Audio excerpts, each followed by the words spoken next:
63 minutes. That is genuinely all the time it took for a 21-year-old from the Philippines to walk onto the court at PNG Stadium in Cincinnati, dismantle a two-time Grand Slam finalist, and stroll off again like it was just another Tuesday at the office. Except it was Monday night. And except the opponent she just took apart used to be ranked third in the entire world. And except almost nobody watching courtside expected the scoreline to look the way it ended up looking. Because Amanda Anisimova simply had no answer. None at all. And the numbers on that board told a story that needed zero embellishment. So before we get into exactly how this happened, if you are one of the 90% of people who watch this channel without hitting subscribe, take 2 seconds and tap that button right now. It genuinely helps us keep making this stuff. And now let's get into what actually went down in Cincinnati. Because trust me, this result did not fall out of the sky. It had a history behind it, a pattern, a logic you can trace backward through this entire 2026 season, through Washington, through Toronto, through Birmingham, and if you go back even further, all the way to a tournament in Miami back in 2025. You start to notice something the tennis world has been strangely slow to catch on to, which is that this player, the one everyone still calls the feel-good underdog story, has quietly become something much scarier than that. She has become a structural problem, a recurring nightmare for the top 10 players who keep pulling her name out of the draw and keep learning the exact same painful lesson every single time. So let's talk about what Amanda Anisimova was actually walking into when she stepped onto that court. Because on paper, her resume looks untouchable. She came into Cincinnati with a record of 17 wins and 10 losses on the season. No titles to show for it, though. And a ranking that was basically being kept alive by momentum from a completely different year. Because 2025 was the year Amanda made a Wimbledon final against Iga Swiatek, made a U.S. Open final against Aryna Sabalenka, picked up a pair of WTA 1000 titles in Doha and Beijing, and climbed all the way up to a career high of world number 3 back in January. By any normal measuring stick, that makes her one of the 5 or 6 most dangerous players in the sport. But 2026 has been a completely different animal for her. A quarterfinal exit at the Australian Open to Jessica Pegula, a third-round loss at Roland Garros to Diane Parry, and then Wimbledon. The tournament where she had been a finalist just 12 months earlier turned into a genuine collapse against Madison Keys, up 6-4-3-2, and then losing 11 straight games across 2 sets. And that is not the kind of loss you write off as a bad day at the office. That is a symptom of something deeper. Because Amanda in 2026 has looked at times like a player who can be absolutely devastating for 45 minutes and then completely come apart, like someone reached in and pulled a single thread and the whole performance just unraveled from there. And now compare that to the player standing on the other side of the net. Because for her, threads do not unravel. The fabric itself is built differently. She walked into that third-round match with an 8-1 record across the entire North American hard-court swing. A freshly minted WTA 500 title from the DC Open still in her bag, a career-high ranking of world number 20. And get this, a 9-4 record against top 10 opponents in 2026 alone. Sit with that number for a second. 9 wins out of 13 matches against the 10 best players on the planet. At 21 years old, in her very first full season inside the top 50, representing a country that had literally never produced a WTA Tour level singles champion before she went and became the first one just 3 weeks earlier in Washington. And that Washington title, the DC Open run, that is really the hinge point for everything that has happened since, because in that tournament she beat Zheng Qinwen after dropping the first set. She took apart Leylah Fernandez, the defending champion, in straight sets. She got past Aliona Sisdikova in the quarterfinals and Naomi Osaka in the semifinals. And then in the final, down a set and a break to Jessica Pegula, after rain pushed the match to a second day, she came back and ripped off 9 straight games to close it out, including a 6-love third set, where she gave up a grand total of 8 points. 8 points in a WTA 500 final against the world number 3. And that is not a comeback. That is closer to an eraser. She wiped Pegula clean off the scoreboard. And she did it using a very specific toolkit that just so happens to be a nightmare matchup for someone exactly like Amanda Anisimova. Players who live and die by pace and early aggression. So here's the tactical reality Amanda ran into on that court in Cincinnati. And I think this gets undersold constantly in how people talk about this rivalry. Because on paper, she is not a power player at all. Her serve is genuinely one of the slower ones on tour. Her ground strokes do not produce the raw velocity that Anisimova or Rybakina or Sabalenka can generate off the baseline. And by every conventional metric, she should get bulldozed by the bigger hitters. She should lose these matchups on paper every single time. But paper does not know what actually happens once the ball is in play. Because what she does with a tennis ball is far more subtle and, honestly, far more infuriating for her opponents than simply overpowering them. She absorbs the pace coming at her. She redirects it somewhere you were not expecting. She takes your own power and sends it back at a different angle, a different depth, a different rhythm entirely. Her lefty forehand cross-court drags opponents out wide, and then her backhand down the line makes anyone who overcommits to covering that cross-court pattern pay for it immediately. She is not beating people with force. She is beating them with placement, with timing, with this almost stubborn willingness to stay inside long rallies that most 21-year-olds would try to cut short. Rally tolerance, that is really the phrase for it. And against a player like Anisimova, who has built her entire game around quick points and first-strike tennis, that kind of rally tolerance becomes a weapon of pure attrition. Because Amanda wants to hit 3 or 4 balls and be done with the point.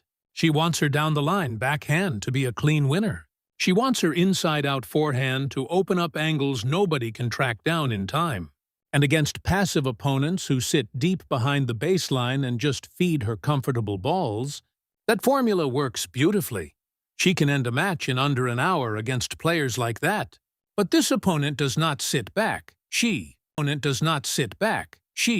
steps in, takes the ball early, steals time away from you, and forces you to generate your own power instead of borrowing hers, and that is an entirely different problem. One that Amanda, in her current form, simply has not shown she can solve over the course of a full match. And honestly, the return of serve is where this match really started tilting. Because Amanda serves, even during her Grand Slam final runs, has never been a genuine weapon. She is averaging around 105 miles an hour on first serves and dropping into the low 80s on the second ball. And those numbers hold up fine against most of the tour, but against this particular opponent, whose return game ranks among the very best in the sport right now, functional simply is not enough. She was camped inside the baseline on every single second serve, stepping forward, redirecting the ball deep into the corners over and over again. And suddenly, every one of Amanda's service games turned into a negotiation instead of a statement. And when you cannot hold your own, serve comfortably, the psychological toll compounds fast. Because now you feel like you need to break every single time your opponent serves. Because your own serve is not going to bail you out.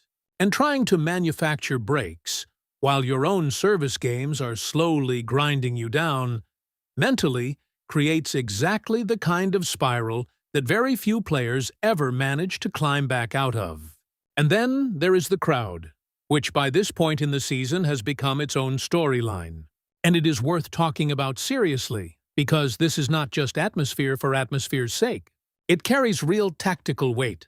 The Filipino community across the American Midwest is enormous, and Cincinnati, just like Washington and Toronto before it, was completely transformed by thousands of fans who made the trip in from across Ohio, Kentucky, and Indiana to pack that stadium on a Monday night. The noise during every single service hold was deafening, and the energy after each break of Amanda's serve just kept compounding on itself. Amanda had actually addressed this beforehand. telling reporters after her second-round win that she expected a full stadium and that she was looking forward to the atmosphere. But there is a real difference between saying that in a press conference and actually living through it point by point during a match, because when a crowd is that locked in, that loud, that emotionally invested in one player, it becomes part of the tactical landscape whether you like it or not. Momentum swings get amplified, mistakes feel heavier, and for the player on the wrong end of all that noise, even the silence between your own points starts to feel like its own kind of pressure bearing down on you. And there was a comment floating around online before the match even started that basically nailed the whole situation in advance. Someone joked that Amanda's second serve returns were about to get sent flying into Canada. And someone else corrected them and said no, more like Kentucky. And the joke landed because there was real truth buried inside it. Amanda's return positioning against slow second serves has been a soft spot all season long. She stands deep, waits for pace that simply never arrives, and then tries to manufacture power from a spot on the court that rewards patience far more than aggression. And yes, everybody knows her opponent's second serve is slow. That part is not a secret. But slow and precisely placed is a completely different challenge than slow and just sitting there waiting to be hit. And that placement on the second serve has genuinely leveled up since she started working with her coaching setup out at the academy in Mallorca.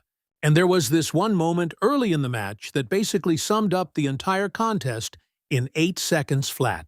Amanda ripped a forehand deep into the corner with heavy topspin, the kind of shot that against most opponents is just a clean winner. No discussion needed, but the ball got tracked down anyway, got redirected back with just enough depth to land inside the baseline and push Amanda behind her own baseline. And then Amanda tried to rip a backhand winner down the line to finish the point and missed it by maybe 3 inches and slammed her racket against the strings in frustration right there on the spot. And that exchange, that tiny 8-second sequence, contained the entire match inside it. Because there was never going to be a free point handed over. Never going to be an unforced error gifted. Just ball after ball coming back with enough depth and enough variation that Amanda had to hit 2 or 3 extra shots per point just to earn anything at all. And for a player whose confidence has been quietly leaking out all season long, those extra shots start to feel like poison. And the first set really was a clinic in controlled suffocation. An early break, immediate consolidation. And Amanda never once found a rhythm to hang on to.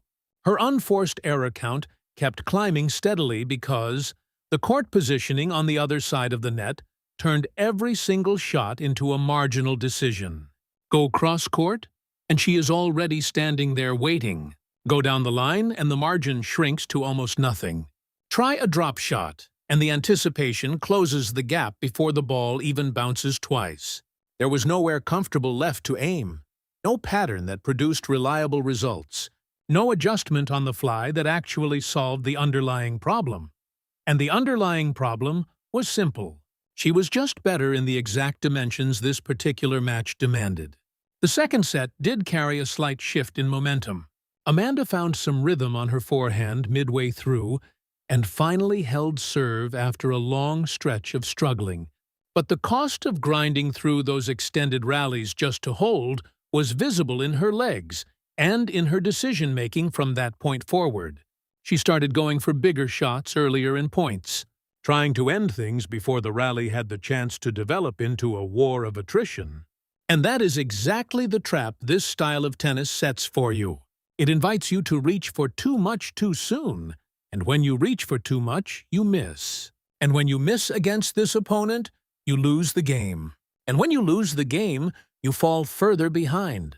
And when you fall further behind against someone playing with the confidence of a player who has now beaten the top 10 9 separate times this year, backed by 5,000 fans screaming her name from every corner of the stadium, the deficit stops feeling like a number on a scoreboard and starts feeling like something much heavier. And honestly, what stood out most watching this whole thing unfold was the emotional temperature she managed to hold throughout. Never frantic, never celebrating in a way that burned unnecessary energy. Every fist pump measured, every changeover spent, staring straight ahead. Every single point approached with that same calm intensity, no matter what the scoreboard said. And this is a relatively new development if you have been watching her career closely. Because a year ago, there were moments where frustration would creep in during surface transitions or against opponents who simply overpowered her early. That 6-love loss to Iga Swiatek back in Rome comes to mind. Or the love 6-second set against a lower-ranked player in Toronto just 10 days before this match. But those cracks have gotten rarer and shorter with every tournament, and on a hard court specifically. The surface, where her footwork and timing and anticipation all operate at their absolute peak. That confidence just radiates through every single shot selection she makes. And to her credit, Amanda never stopped competing out there. She is a professional with real pride and real reserves to draw on. And her effort throughout that second set was completely genuine. But effort without execution eventually just becomes running, chasing a game plan that is not working, and against this particular opponent. Running is exactly what you end up doing once you lose the ability to dictate a point from the very first or second ball. And the match itself ended with almost no drama at all, which honestly might be the most telling detail of the entire night. No extended tie-break theater, no tense deuce games stretching on forever. No moment where the outcome genuinely felt in doubt. It just closed out the way so many of her matches have closed out this season, with precision, with composure, with the quiet authority of someone who knows exactly what she is doing and exactly where this is all heading. And this result pushes her career total to 10 wins against top 10 opponents. Wins against Pegula, against Zheng Qinwen, against Rybakina, against Sisdikova, against Paolini, and she has done all of this while carrying the flag for a country that had essentially zero presence on the professional tennis map just 5 years ago. She has done it while training out of an academy in Mallorca, thousands of miles away from her family back home in Quezon City. She has done it while grinding through a schedule that had her playing more matches than any other woman on tour throughout all of 2026. And she has done all of this at 21 years old with her U.S. Open debut sitting less than 2 weeks away on the calendar. And the draw in Cincinnati now sets up a round of 16 matchup against Linda Noskova, which is a genuinely different kind of test.